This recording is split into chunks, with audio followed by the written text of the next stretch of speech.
سامعین محترم، نماز کا جو عملی طریقہ ہے وہ ذرا آج ہم نے سمجھنا ہے کہ جب ہم نماز کے لیے کھڑے ہوتے ہیں تو کن کن باتوں کا خیال رکھنا چاہیے جو ہماری نماز کو جو ہے خراب نہ کر دیں۔ ہماری نماز ہم محنت کر کے گھر سے چلیں بھی صحیح اور نماز ہماری ناقص ہو جائے، تو ان چیزوں سے بچنا چاہیے۔ جب ہم نیت باندھنے لگتے ہیں تو یا تو یاد رکھیے کہ نیت جو ہے وہ دل کے ارادے کا نام ہے۔ آپ گھر سے چلے ہیں تو آپ نے نیت کر لی ہے، اس کے علاوہ منہ سے بھی کہہ دینا یہ بھی درست ہے۔ تو نیت ہم نے کس طرح کرنی ہے، جو الفاظ ہیں وہ کیا ہونے چاہیے؟ 4 رکعت نماز فرض عبادت اللہ تبارک و تعالیٰ کی، مطرف کعبہ شریف، وقت کا بھی نام لینے، وقت نماز ظہر، مطرف کعبہ شریف، امام کے پیچھے ہیں تو امام کے پیچھے، اگر اکیلے پڑھ رہے ہیں تو پھر اللہ اکبر کر لینا ہے۔ جب ہم تکبیر تحریمہ کے لیے ہاتھ اٹھاتے ہیں تو اس وقت ہماری انگلیوں کا جو رخ ہے نا وہ سیدھا قبلہ کو ہونا چاہیے، ایسے۔ تو بعض لوگ اس طرح کرتے ہیں کہ منہ اپنا اوپر کو کر لیتے ہیں، ہاتھ ادھر تک اٹھا کے یوں چھوڑ دیتے ہیں۔ یہ کرنا ٹھیک نہیں ہے، یوں نہیں کرنا چاہیے۔ یہاں تک ہاتھ لے جائیں اور یہاں آ کے باندھ لیں۔ اس کے بعد ہم نے ہاتھ کہاں باندھ رہے ہیں؟ یہ ہم ادھر کو ہاتھ رکھیں گے، یہ 3 انگلیاں جو ہیں یہ ادھر آئیں گی اور ہم ناف کے نیچے ہاتھ باندھ لیں گے، اور پاؤں کی جو انگلیاں ہیں ان میں تقریباً 4 یا 5 انگلیوں کا فاصلہ ہونا چاہیے۔ اور جب ہاتھ باندھ لیے ہم نے، پھر ہم نے ثنا پڑھنی ہے پہلے، سبحانک اللہم وبحمدک وتبارک اسمک وتعالی جدک ولا الہ غیرک۔ اگر امام کے پیچھے ہیں تو پھر ہم نے آگے کچھ بھی نہیں پڑھنا، خاموش ہو جانا ہے۔ امام نے اعوذ باللہ بھی پڑھنا ہے، بسم اللہ بھی پڑھنی ہے، اور سورۃ فاتحہ اور دوسری جو بھی سورت وہ پڑھنا چاہے پڑھے گا۔ اس کے بعد ہمیں رکوع میں جانا ہے، اللہ اکبر۔ یاد رکھیں کہ جب امام اللہ اکبر کہتا ہے تو ہماری اللہ اکبر امام کے شروع کرنے کے بعد شروع ہو اور امام کے ختم کرنے کے بعد ختم ہو۔ آرام سے چلیں، یہ نہ ہو کہ امام سے پہلے ہم رکوع میں چلے جائیں۔ رکوع میں جب جائیں گے تو ہم اپنے دونوں گھٹنوں کو پکڑ لیں گے، انگلیوں کو پھیلا کر، اور پورے نیچے ہوں گے۔ بعض لوگ رکوع تو کرتے ہیں لیکن عورتوں کی طرح، جس طرح عورتوں کے حکم ہے اس طرح کرتے ہیں، پورے سیدھے نہیں ہوتے۔ یہاں ہم ہوں گے ایسے، ادھر ہمارا رکوع۔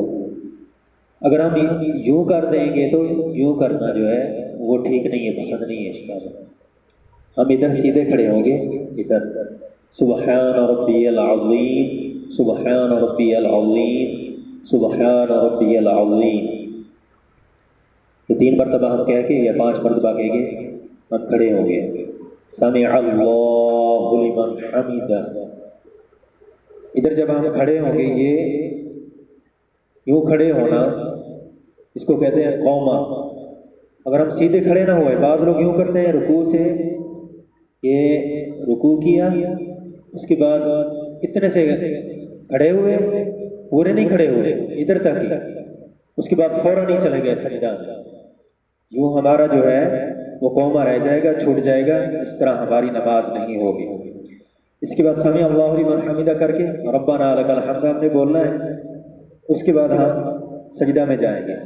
سجدے میں جب ہم جائیں گے تو اس طرح سے سجدہ کریں گے کہ ہمارے جو بازو ہیں وہ ہمارے نہ تو پسلیوں کے ساتھ جڑے ہوئے، نہ ہی ہماری رانوں کے ساتھ جڑے ہوں، بلکہ ہمارے ہاتھ اور ہمارے جو بازو ہیں وہ اس طرح ہو جس طرح میں نے کھول کے رکھے ہیں۔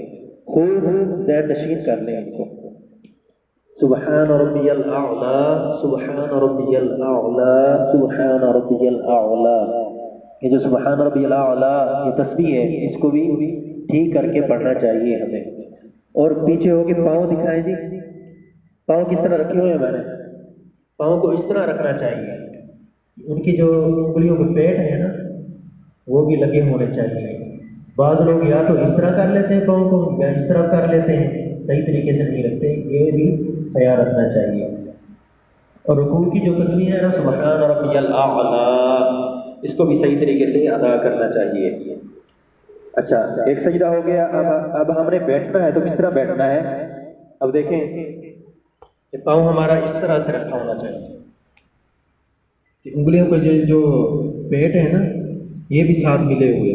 یاد رکھنا کہ ایک انگلی کا جو ہے پیٹ لگنا زمین پر یہ فرض ہے، اور 3 کا لگنا یہ واجب ہے، اور 5 کا پیٹ لگنا یہ سنت ہے۔ ان چیزوں کی طرف ہماری پوری توجہ ہونی چاہیے۔ ایک سجدہ جب ہم نے کر کے ہم بیٹھ گئے، اس کو کہتے ہیں جلسہ۔ 2 سجدوں کے درمیان میں بیٹھنا اس کو کہتے ہیں جلسہ۔ اس حالت میں ہم بیٹھیں گے تو ہم ادھر اپنی گود کے اندر نگاہ رکھیں گے، یوں بیٹھ کے۔ بعض لوگ یوں کرتے ہیں، سجدہ کیا ایسے سجدہ کر لیا، اوپر سیدھے ہو کے اس طرح نہیں بیٹھتے، ادھر تک آتے ہیں، یوں اٹھے ادھر تک آئے ادھر تک، اس کے بعد فوراً نہیں چلے گئے۔ یوں ہمارا جو ہے نا سجدہ کے بعد جو ہوتا ہے جلسہ وہ ہمارا پورا نہیں ہوگا۔ جلسہ میں بیٹھنا یہ واجب ہوتا ہے، یہ ہمارا واجب چھوٹ جائے گا۔ اس کے بعد انشاءاللہ کل آئندہ جو ہے قسط اس میں سمجھا دوں گا کہ آگے جو ہماری غلطیاں ہوتی ہیں ہمیں ان سے بچنا چاہیے۔ یہ سبحان ربی العظیم کی جو تسبیح ہے نا، اس میں وا جو ہے، وا جس کو زوئے بولتے ہیں، اس کو ہم نے صحیح طریقے سے ادا کرنا ہے کہ وا کو موٹا کر کے پڑھنا ہے، اس کی وا کی بجائے سا نہ ہو، جو زے جس کو بولتے ہیں۔ علماء نے لکھا ہے کہ جو بندہ وا کو وا صحیح طریقے سے نہیں پڑھ سکتا، اس کو سبحان ربی العظیم پڑھنے کے بجائے سبحان ربی الکریم پڑھ لے، وہ اس سے اس کی نماز ہو جائے گی، اور دوسری طرح پڑھے گا غلط طریقے سے تو اس کی نماز نہیں ہوگی۔ السلام علیکم ورحمۃ اللہ۔